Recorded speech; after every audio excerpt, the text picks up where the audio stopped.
comment déterminer la dérivée d'une composée de deux fonctions dérivables? On peut s'intéresser à un deuxième exemple, la fonction g, qui est définie sur R par g de x est égal à moins 2x carré, moins 3x moins 1, le tout à l'exposant 5. En fait, cette fonction g est un polynôme, clairement, et puis si on développait cette expression de g de x, on trouverait que c'est un polynôme de degré 10, puisque moins 2x au carré, le tout à l'exposant 5, ça va faire quelque chose comme moins 2 à l'exposant 5 fois x à l'exposant 2 fois 5, c'est-à-dire x à l'exposant 10. Donc g est clairement une fonction dérivable sur R parce que c'est un polynôme de degré 10. Mais comment peut-on calculer l'expression de sa dérivée? Alors, pour calculer l'expression de sa dérivée, là encore, il faut se rendre compte que cette fonction g est une fonction composée. Si on veut calculer l'image de 2 par cette fonction g, on va commencer par calculer l'image de 2 par une première fonction, la fonction qui a x associe moins 2x carré, moins 3x moins 1, puis prendre, une fois cette image calculée, la puissance cinquième de ce nombre-là. L'image de 2 par la première fonction polynôme du second degré, elle donne moins 8, moins 6, moins 1, ce qui donne moins 15. Et donc l'image de 2 par la fonction g, c'est moins 15, le tout à l'exposant 5. Cette fonction g est donc bien une fonction composée. C'est une fonction composée d'une fonction polynôme du second degré suivie de la fonction qui a un grand X associe grand X à l'exposant 5.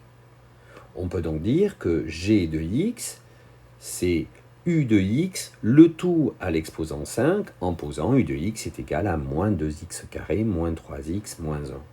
On va donc pouvoir maintenant déterminer l'expression de sa dérivée. On sait que g de x est égal à u de x à l'exposant 5, avec u de x est égal à moins 2x carré moins 3x moins 1.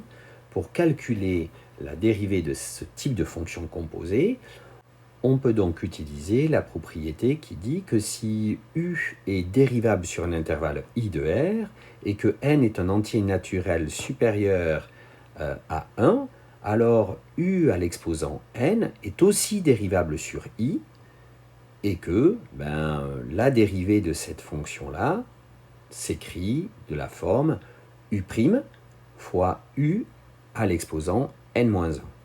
Donc ici, la fonction u que l'on a définie, qui est un polynôme du second degré, est dérivable sur R, et u' de x, c'est moins 4x moins 3.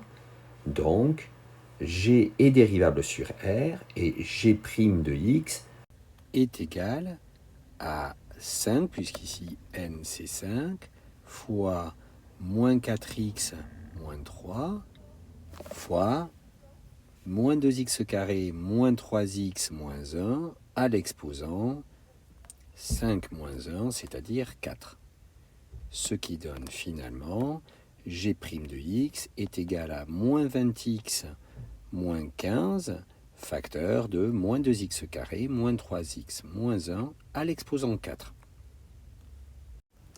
Pour étudier les variations de la fonction g, il faut que l'on connaisse le signe de sa dérivée.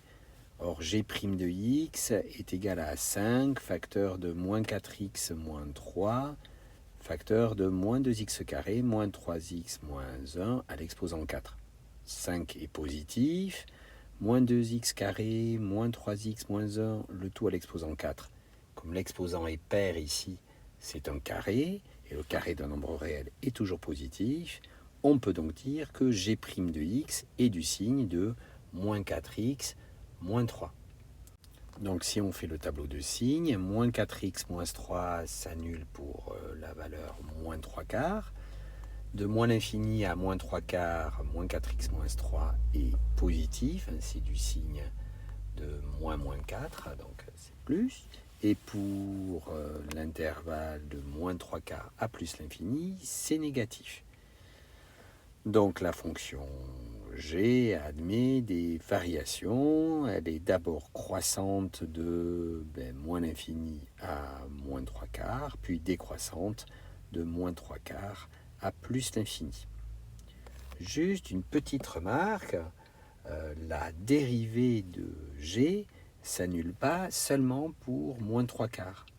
En effet, le polynôme moins 2x carré moins 3x moins 1 a un discriminant positif, même très exactement, un discriminant qui vaut 9 moins 4 fois moins 2 fois moins 1, donc qui vaut 1.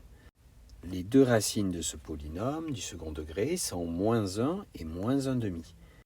G' s'annule donc non seulement en moins 3/4, mais aussi en moins 1 et en moins 1 demi. La courbe représentative de la fonction G admet donc 3 tangentes parallèles à l'axe des abscisses, 3 tangentes horizontales. Mais elle admet un seul extrémum local.